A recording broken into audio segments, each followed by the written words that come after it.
what God is doing is he is identifying that it is through the genealogy and the lineage of Abraham, who, remember, at this time had no sons, had no genealogy, no lineage, is going to come Jesus Christ, the Savior and the Messiah.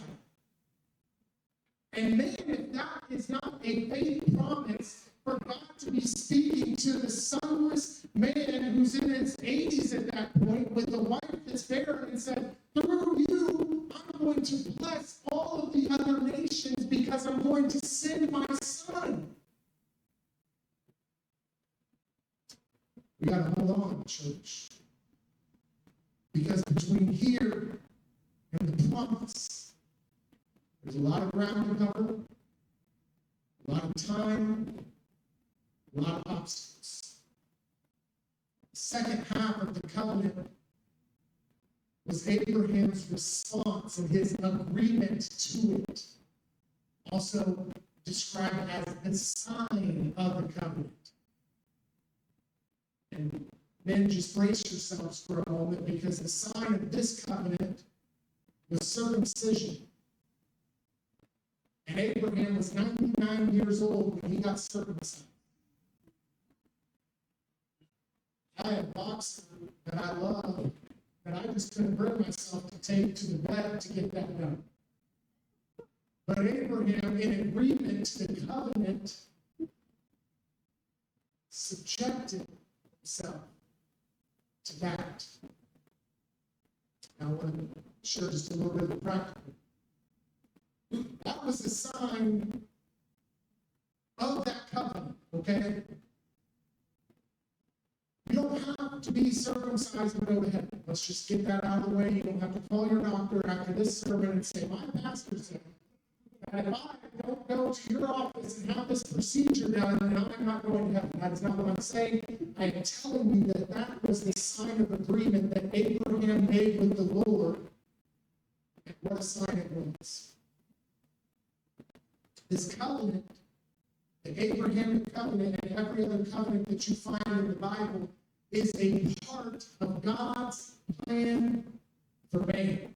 I said you cannot read Genesis chapter 15 and fail to understand that God has a plan, that God has a purpose, that God has an order. And it's because of the fact that God is a God of order that the universe works the way that it works. And in fact, the best combat against the chaos theory is that order cannot come from chaos. It doesn't happen. You don't shake up a puzzle in a box and set it down and it spontaneously puts itself together. You let me know when it does. The only way that order can come from chaos is if it is acted upon by an outside and greater force, which, by the way, is God. This is an evidence of God's plan of redemption for all of mankind. How is it that God is going to draw his beloved creation back to himself? The Abrahamic covenant is part of it. The Mosaic covenant with Moses is another part of it. The new covenant that you and I live in because of Jesus Christ is another part of it, church. This whole Bible, from cover to cover, it paints this story and it tells this picture of how much God really loves you.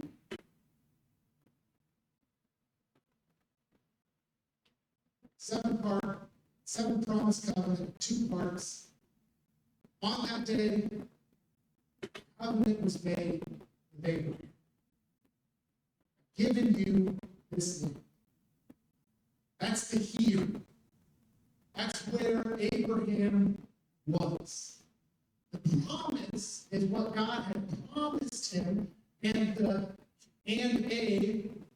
journey is the space in between those two things, the space in between here and the promise. I think that this is relevant today for many reasons, but one of the reasons is I know that there are individuals in this room, and whether you realize it or not, you are waiting for God to fulfill a promise in your life. And it is easy to get discouraged in the journey. But if I would have quit call of God on my life every time I was discouraged, I would have put about 3 weeks in when I was standing in that basement with my shop.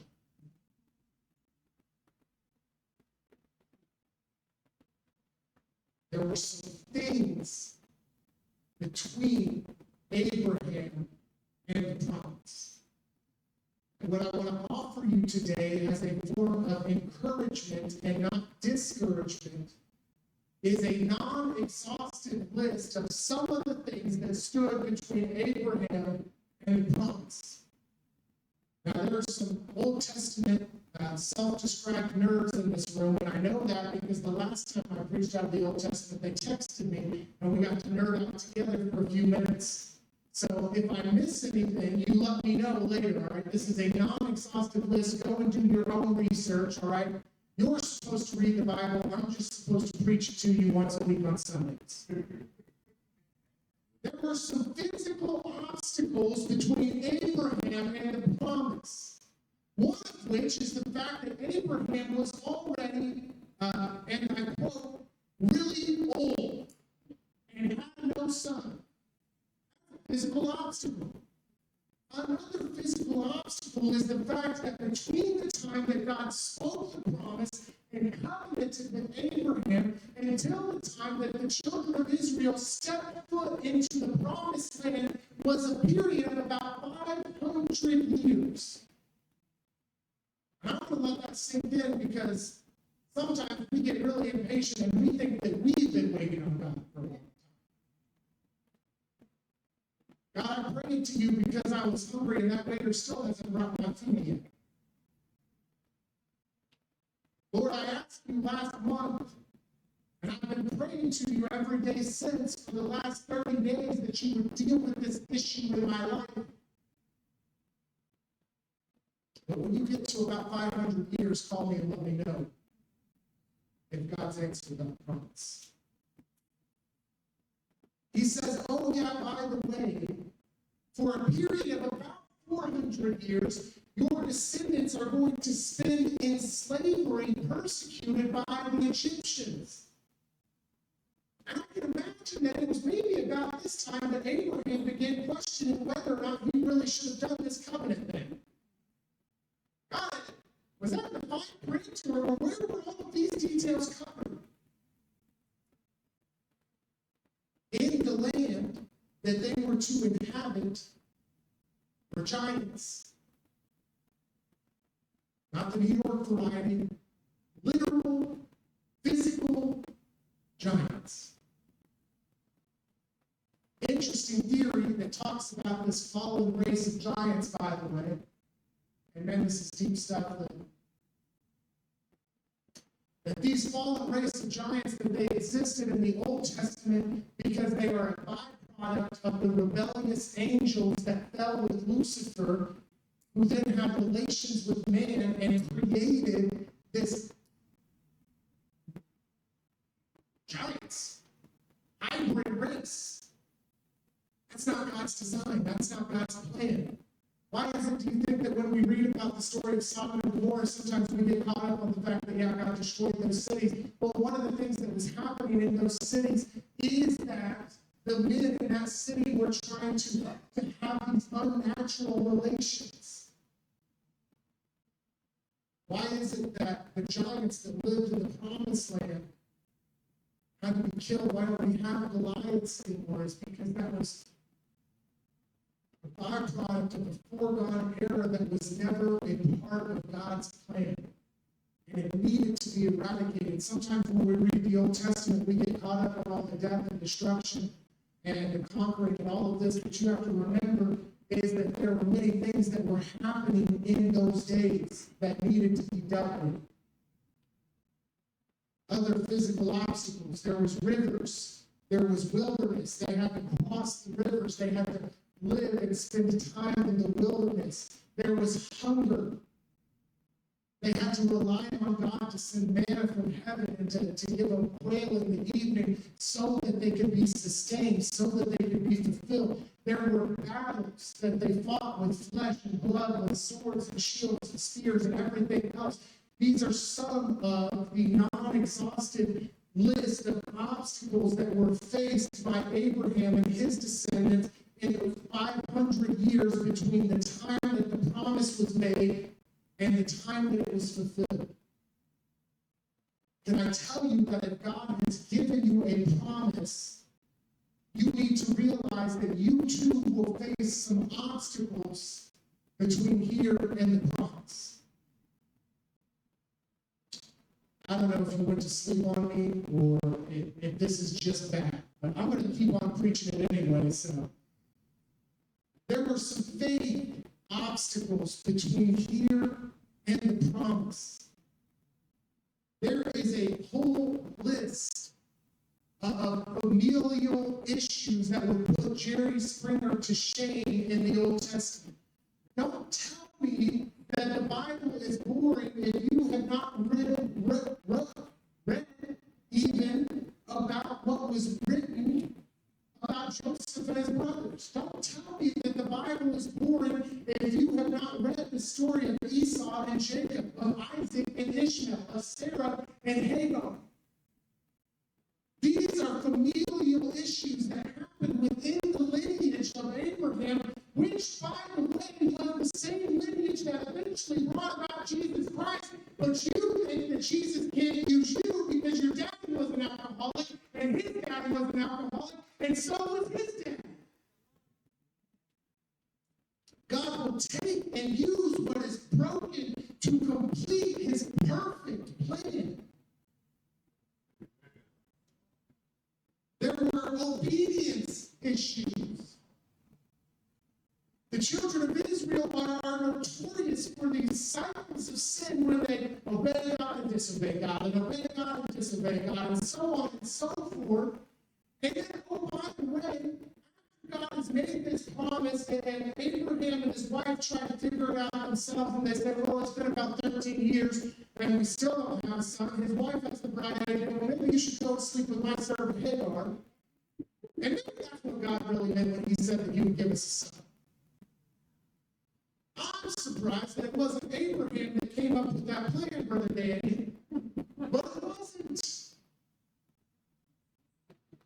God's plan for you does not require you to sin in order for it to come about. You don't have to sell yourself short. You don't have to mess something up in order for God to do what God's going to do. And you don't have to go out and live a bad life so that you can have a quote-unquote good testimony. Your testimony can be that I just always love the Lord.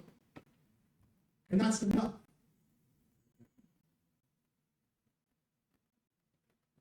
There was issues of obedience.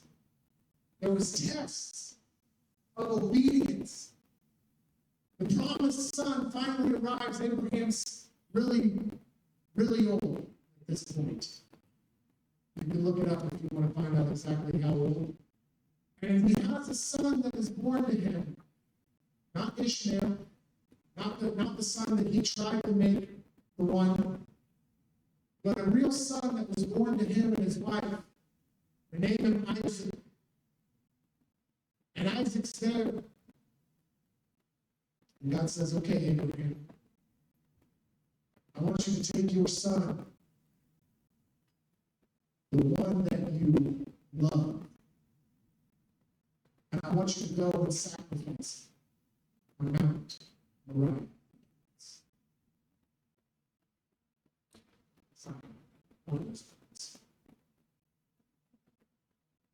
Abraham, as I can only imagine, is the worst night of his life, wrestling and pleading with God. God, not my son, not the one that you told me, God, not the promise.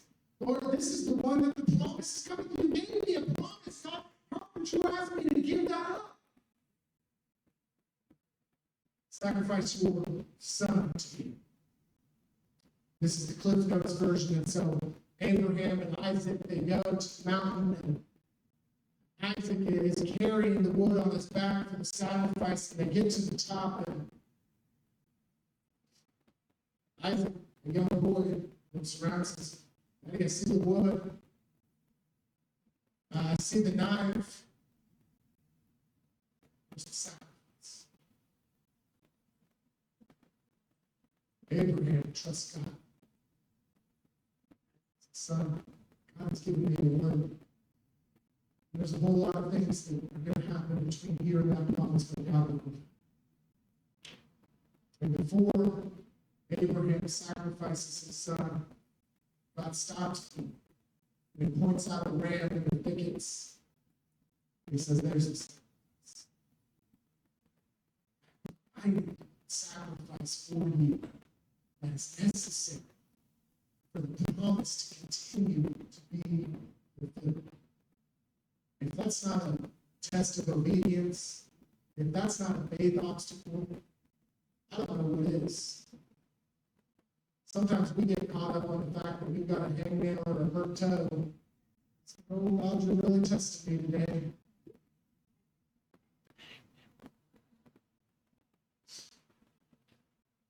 There's idolatry that happens between here and the promise.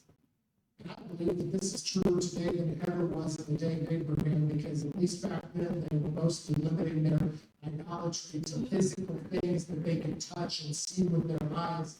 Whereas today we've got an idol at every turn. We're combating the idol of money, we're combating the idol of self, we're combating the idol of so many things. Moses, after he had been anointed and appointed, went up to the mountain to receive the Ten Commandments, and he comes back down and finds the children of Israel worshiping the golden calf. He gets so mad that he breaks the commandments, literally breaks them, throws the tablets on the ground, goes back up. I think he takes the golden calf and cuts it up and boils it and makes the people drink it. Really weird stuff. Goes up and re-gets the commandments. There were times that man tried to subvert God's plan between here and the promise. Again, I share this morning because I want you to know that if these are issues that we're faced in the body and God's chosen people, then they are issues that we're going to face today. You will face physical obstacles. You will face emotional obstacles. You will face spiritual obstacles. And I tell you that between here and the promise, that if you're trying to lead a good Christian life, there will be some times that your family just annoys you. It's going to happen. It's going to happen. Between here and the promise, I can tell you that you will be tempted, that you will be tried, that you will be tested. Between here and the promise, there is a period of years that is unknown to you, but is known to God. And that should be reassuring. That should be reassuring to us that God's not just out there shaking the magic 8 ball saying, well, how long do we want Charlie to deal with this? 55 years. Sorry, Charlie. The period of time, if you read Genesis 15, it was known to God. He said that the children of Israel, that they will undergo a time of enslavement, that they will undergo this time of captivity at the hands of the Egyptians because of the fact that the wickedness, the wrongdoing of the Amorites is not yet complete.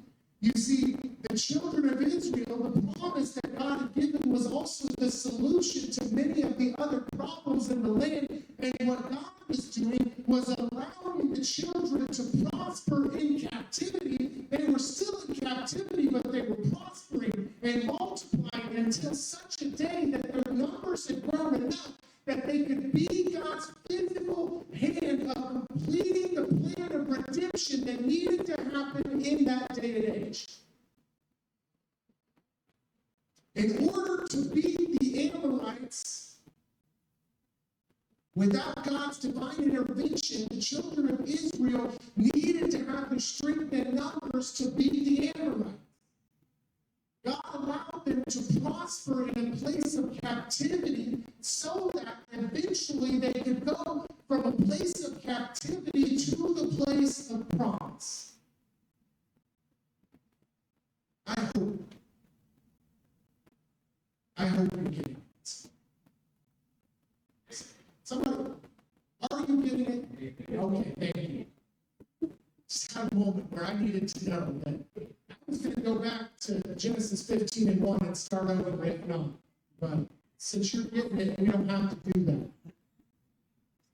Here's the cool one. I just listed a whole bunch of problems that happened between here and the promise, physical, spiritual, emotional. They probably had some financial problems in there too. But the really cool thing, throughout the Bible, is not the problems between here and the promise, but it is the promise that happens between here and the promise. Holy Spirit, I pray that right now that you open our hearts. Lord, we are so good at seeing the promise.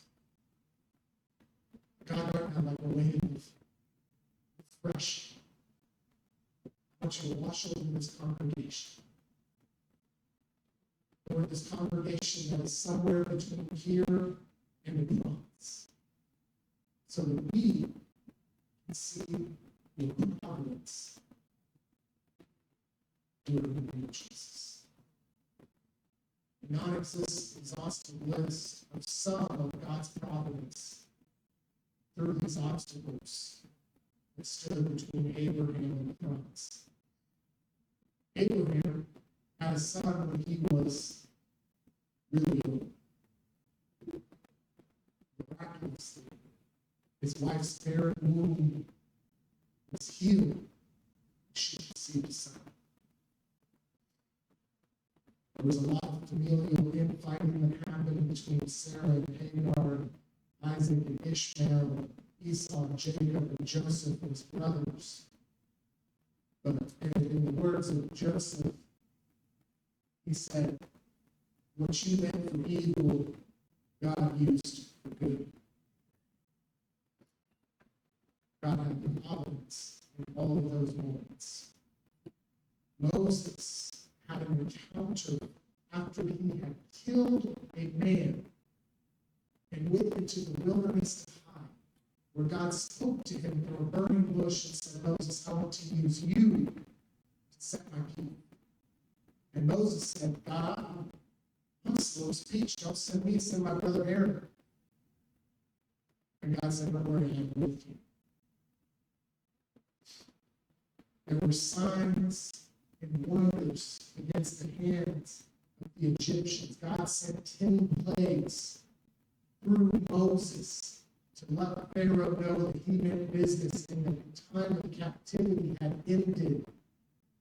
And if you remember, in Genesis 15, that was something that God had planned on doing. He said that your descendants will undergo a time of captivity, but don't worry, I will punish those who persecuted you. And God sure did. He gave them the 10 Commandments. He hid Moses in the cleft of the rock, and he passed him by and showed him his former glory, which, by the way, is a great theological explanation as to how we have the Old Testament record of what happened before the flood. That God showed it to Moses. How do we know what happened during creation? No one was there to write that. Can I tell you that the reason why I think that we have in the beginning was God is because right there when Moses was in the cleft of the rock and he said, I will pass you by and show you my former glory because no man can look upon me and live, that what Moses saw was the most beautiful movie that you could ever imagine, where there was darkness and the earth was formless and void until God's voice said, let there be light. And that God divinely imparted onto Moses in the cleft of the rock through that former glory that was passing him by a record of everything that had happened. Don't tell me the Bible's not real, church. He led the children of Israel through the wilderness with a pillar of cloud and a pillar of fire. When they were escaping Egypt and they came up to the banks of the Red Sea with Pharaoh and his armies behind them, God split the sea so they could walk across the dry ground. There's a lot of providence between here and the promised church. And as soon as we stop focusing on the problems and we start looking for God's providence, I can tell you that you will surely see how it is that David and also Tyler David Haley can say, surely goodness and mercy have followed me all the days of my life. Because David did not have a good life. Goodness and mercy were not every part of David's life, despite the fact that he was a man after God's own heart. He had some messed up days, and yet he still wrote, surely goodness and mercy have followed me all the days of my life. The children of Israel, between here and the promise, they had a lot of problems, but they also had God's providence. When they were thirsty, God gave them water from a rock, and when they were hungry, God sent them a fine flake-like substance called manna from heaven. Don't tell me that God can't do it. One day, children of Israel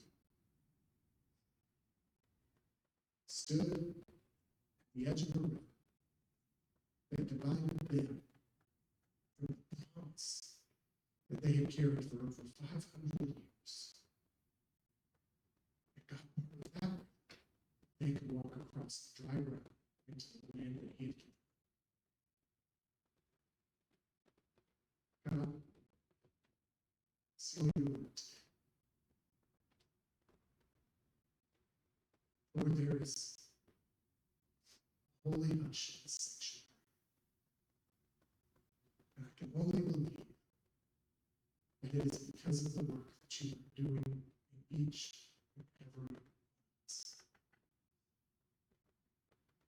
Lord, you are faithful. You are true. You are just. And you care for your children. The same way that you covenanted with Abraham, what you have covenanted with us. Jesus Christ paid the price for my salvation. Help me not to waste it. Help me not to give up between here and Lord, battles, famine, nakedness, peril, or sword, darkness. I know that there is nothing separated from you. Lord, as certain as I am, may every other person have that same certainty. On what name? You make it. Lord, as Abraham, I believe. Lord, as your people believe in you this morning, let it be credited to them as righteousness. And I can't be righteous on my own. But I believe